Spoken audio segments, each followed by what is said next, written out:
Hello everyone, I hope everyone is having a great day. I almost couldn't spit that sentence out. I hope you're all having a great day. I am very excited for this video. I've been looking forward to doing this video for some time. And you may be wondering if I'm still doing this project. It just took me forever to go through this last level. So I'm doing the project Level Up project, which was created by Sophie Alexandra. I will link her down below. And there are lots of people who are doing this project. Essentially, it's kind of a eyeshadow panning project, but it's a little bit more relaxed and just a little bit different. In level 1, you're trying to hit one pan in a palette and then use every shade in that palette once. Level 2, you're trying to hit 2 pans in the palette, use every shade twice, and so on up the levels. I know Sophie goes up to level 5. She's very impressive. I'm going to only go up to level 3, which is actually what I'm updating today. I have finally ready to move along from this palette. I've been working on this one in level 3. This is a 6-pan NARS palette. This is the Suede palette. And it's been so long since I've done an update on this. I can't remember if I have a before photo of this. I sure hope I do. I'm going to put it up now to show you what this palette looked like when I rolled it in. It was pretty new in my collection. I had used all of the shades before, but like I said, I hadn't had it for very long, so each shade basically looked brand new. And considering that I had rolled this in for level 3, I was trying to use each shade 3 times and then hit pan in 3 of the shades. Now, I do have kind of a secondary goal with hitting pan. In the past, hitting pan, I always tried to use brushes that were better at helping me hit pan, things like that. I would wear eyeshadow a certain way. I would use more eyeshadow than I normally would to hit pan. This time, in doing an eyeshadow panning project, I really tried to stick to my goals of just using eyeshadow the way that I normally would, which makes it much more difficult to hit pan. So what I have been doing is also giving myself a usage goal of 30 times then if I don't reach pan.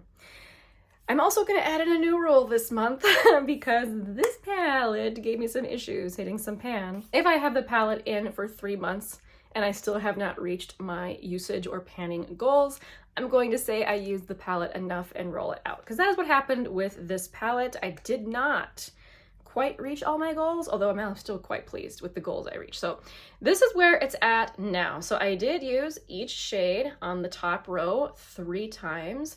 Now, where I was focusing all my attention was on the bottom row. I'll get to these 2 shades in a second, but you can tell this is the only shade I hit pan in, and it's a very small little pan, and that's a shade that I would always use on my inner corners, hence why I was using a small brush, hence the tiny little pan. It did take me 23 uses of using a small little detail brush to hit pan in this, so these eyeshadows are actually fairly hardly pressed. They're not super deep. It just took a really long time to show any progress, even using a tiny little brush. Now let's talk about these other 2 shades. Now, I know that it doesn't look like I did anything to them, but this shade I often would use in my crease with a very fluffy brush. I really like the contoured eye effect of using a taupe shade like this. I got up to 18 uses on this. I was hopeful that by 3 months I would have at least have reached 30 uses, but at a point I do get kind of tired of using the same eyeshadow palette, and that's kind of what happened with this. So I'm still happy that I got 18 uses on this. That's 18 uses this wouldn't have had, but it is interesting how it looks pretty much untouched, and that's just from using a very fluffy brush.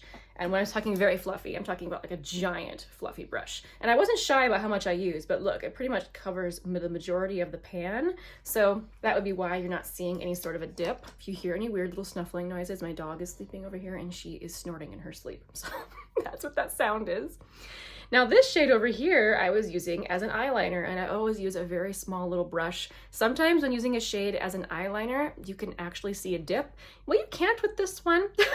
This shadow was very pigmented, and even though I did use it 16 times, you can't really see much of a disturbance in that pan. This was honestly a really handy little palette to have out. I would often just throw these shades in to be using with other eye looks. But even though I have not reached my 30 uses on these or pan, I am very much ready to move on at this point. I need to pull out a different palette. This is why I have such a large eyeshadow palette collection. I get bored using the same one over and over again, and I was worried that might happen having something like this in for level 3, but I am still very pleased, like I said, that I managed to get a lot more use on these 3 shades than they ever had before. So I am going to roll the Suede palette out, and I'm now going to roll in a different palette. Now, just for me and how slowly it takes me to hit pan. I'm not gonna go up any more levels. I'm gonna now restart over at level 1, and I'm gonna try hard not to be picky with the palettes that get rolled in. There's just a couple things I don't want to roll in. I don't want to roll in any of the palettes I recently worked on.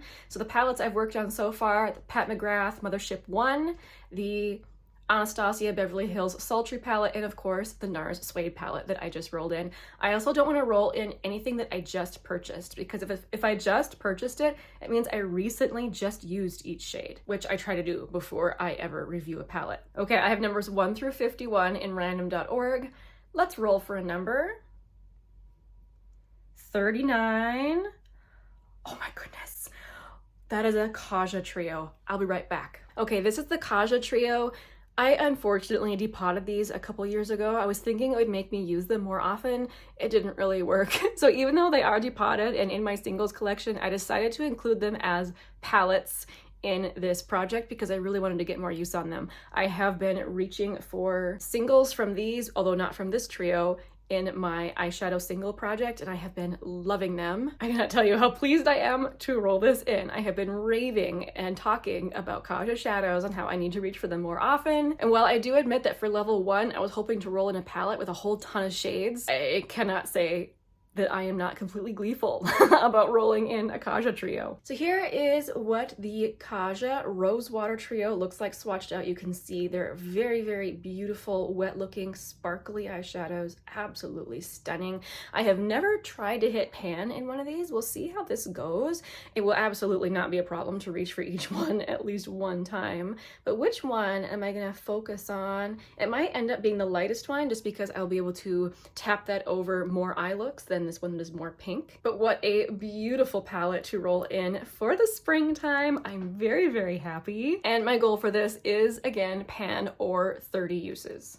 And I don't foresee this staying in for 3 months like the last palette did. Well, that was my short little brief update. Thank you so much for following along with this project. Sorry it took me so long to get to the point I did on level 3. I was gonna say finish up level 3, but I didn't quite finish. If you've made it this long in the video, I really appreciate you. If you're watching all the way to the end of my video, you get to hear about my tea of the day. Today, I'm treating myself. I'm drinking oolong. I say treating myself because there's something about oolong, if I drink it too often, it kind of upsets my stomach. So I kind of have to space out how often I let myself have it because it's so wonderful. If you've never had oolong before, often the leaves are very, very tightly rolled, and when you steep them, they unfurl, and often the leaves are absolutely huge. They have a ton of flavor in them. And even though like they're very dark green in color, it has a very specific oolong taste that, unless you've never tried oolong before, it's kind of hard to describe. It's between a green and a black tea. Sometimes they're very green tasting, sometimes they're more roasted. This one's kind of in between. Oh, what a delightful treat. This was such a good decision. If you have a favorite oolong, please let me know down in the comments. I'll be sure to check it out.